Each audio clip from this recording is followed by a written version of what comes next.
Hey, welcome back to another episode. So, we are here for our weekly series. If you haven't already been a part of these amazing episodes, then you need to go back. So, this week was a special series on just removing any roadblocks that I hear most people saying as they're going after corporate contracts. And so, this is the second episode in the series. So if you did not see part one from Monday, go check out Monday. And then also, or whatever day you see this, check out part one. You'll be able to see that.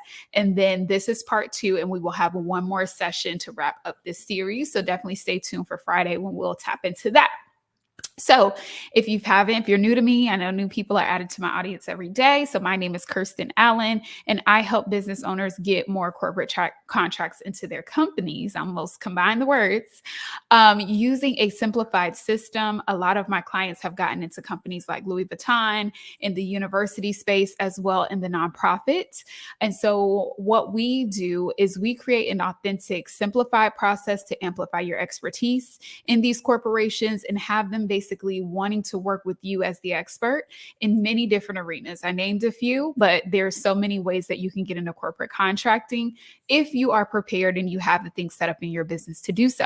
So, with that being said, I wanted to speak today. Let me make sure you should be able to hear me. Mic and everything should be good. Okay, wonderful. All right. So, in today's episode, I thought it would be really good to talk about three things, the three things that you need to be set up, because I think oftentimes people push this off because they think they don't have the time. You're running a business, right? You have all these things going on as a CEO. Oftentimes it can seem like, well, I don't have time to stop and focus on this. And what this series is about is helping you to see how close you already are and really how you can just get started. It's not about having all the things together from day one. It's about what's the minimum viable to get started and then add on some of those elements as you go along. So you've probably heard capability statement. I talked about it a lot on my page here. Getting your certifications, getting registered on vendor portals. You might have, if you're in government, you might have heard SAM.gov, all the things. You don't need that to get started, right? Those things, they definitely have a time and place. As I mentioned, I've spoken on them before, some of them. But in order to get started, I'm going to break down to you today what you need. Okay. And so, first of all, my methodology and process is going and using your expertise and matching that to the priorities of the organizations that you wish to serve. So, the first thing you need to do is just be really clear on how your expertise translates into the corporate landscape. Very clear. And I've given examples of that. I believe we might have talked about that on the first installment. So make sure you go back and watch that. But understanding that piece is key because then you'll start to know what decision makers you need to reach out to, how you can speak about your offer in a way that's attractive to decision makers. You don't need to go and create a whole program, a whole package before you've had these conversations. And so the very first thing is going to be, how does that expertise translate? There are, again, so much money given out to different organizations, not given, but prioritized to organizations that can provide a variety of services. So it's not about what corporations are looking for. It's about what can you provide and how does that match their priorities? Number one. Number two is you need to have your business set up in a way to do business with corporate. And 9 times out of 10, if you're a successful business, you've been running consistent revenue, you have all the clients that you put out there, you're again growing in different areas, you're hitting these. Hold on one second.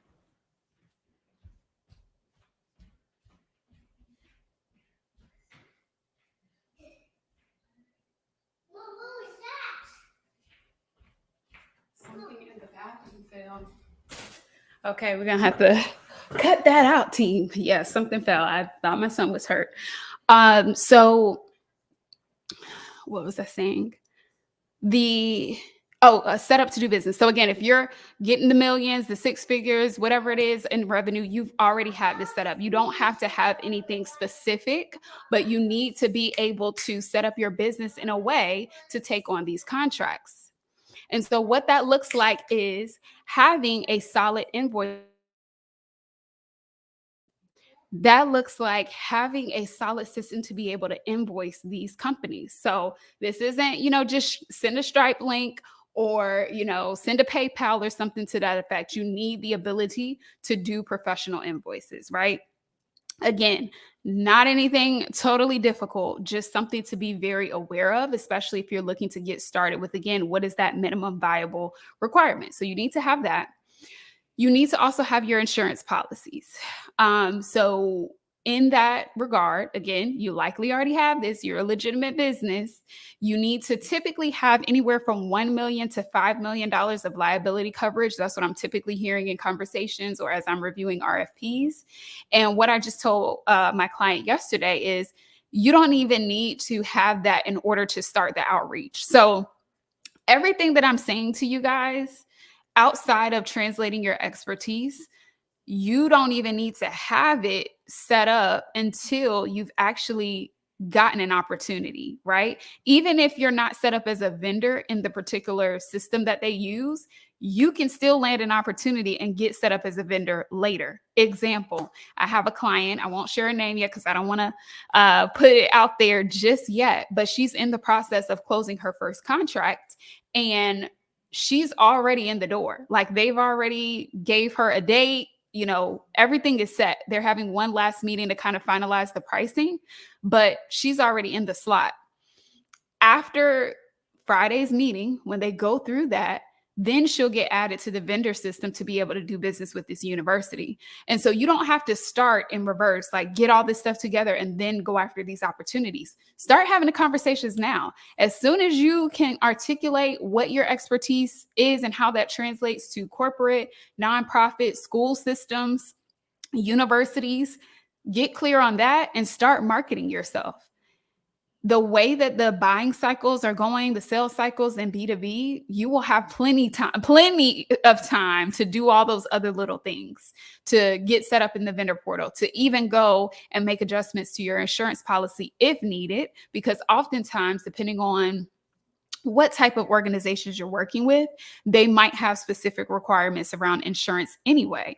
And so, yes, you want to have your policies just in business in general, but specific to corporate, not necessary to get started. And so the last thing that I'll share with you that you typically need to have in place or be able to provide is going to be your W-9. Again, it takes all of maybe 30 seconds to get that right. And so I wanted to share those are the top 3 that I wanted to share. Your expertise, the translation, which is really the only thing that's stopping you. Like, if you can get that clear today, which you can easily do, you can start pitching. I don't call it pitching, but you can start having conversations, introductory conversations about what you do today. All the other stuff, the capability statement, all of that, great down the line. But if you want to start getting opportunities now, you just need to know how to speak about it and know who to reach out to. That's it. All right. So this is just going to be a short, quick, punchy live. So I hope this was helpful for you. And you begin to see how easy this process can be for you and how you can start tapping into these opportunities as soon as you can say, all right, I do financial literacy, so I'm going to go and teach financial workshops in banking institutions. Boom. All right. Now, who are the people who make the decisions on that? Let's get on the horn and have some conversations with them as quickly as possible. That's what this gets to turn into. It's not let me stop or I have to sit down and get all this stuff together. No. Know what your offer is, know how you position yourself, know who you need to talk to, and let's go. And all the other things I shared can come along the entire sales process. And again, you'll have plenty of time to make sure that you're up and ready to go. It does not have to all be done up front. All right. So I hope this was helpful for you. I saw some people join in. So make sure you go back to the beginning so that you can get all the goodness. But as usual, I do want to make an invitation to you all. If you're like, okay, this seems a little bit more attainable than I thought. I do have these things together and I'm willing to get started and start having conversations. We would love to support you in that and actually help you install the same strategy that we just had a client use. And literally within the span of maybe a week and a half has landed an opportunity from reaching out to having the meeting, to getting placed in the opportunity has literally been the span of like a week and a half. It's the fastest I think any of our clients have ran this process so far. And so we would love to share that with you through our programs and help you start getting these opportunities before the year is out, because companies have money to spend. School systems, universities have money to spend. The time to get in is now. It's not to wait. And these series are to help you. The series of these videos are to help you see you're further along than you think. You may just need some support and strategy on how you can use what you have to get started where you are. And so we would love to invite you to do that.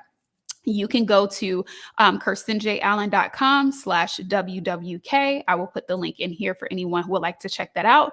And you can apply for a call to work with us. Now, you have to be in a certain place in order to apply these strategies that we're sharing business-wise.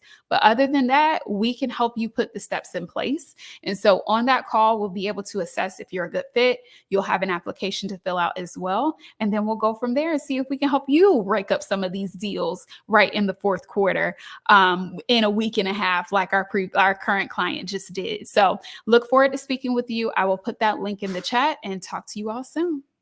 And next week Friday, we will be here again for the third part of this series. And then we will be back on our regular schedule next week, which is Wednesdays at 4 p.m. Eastern. All right. See y'all later.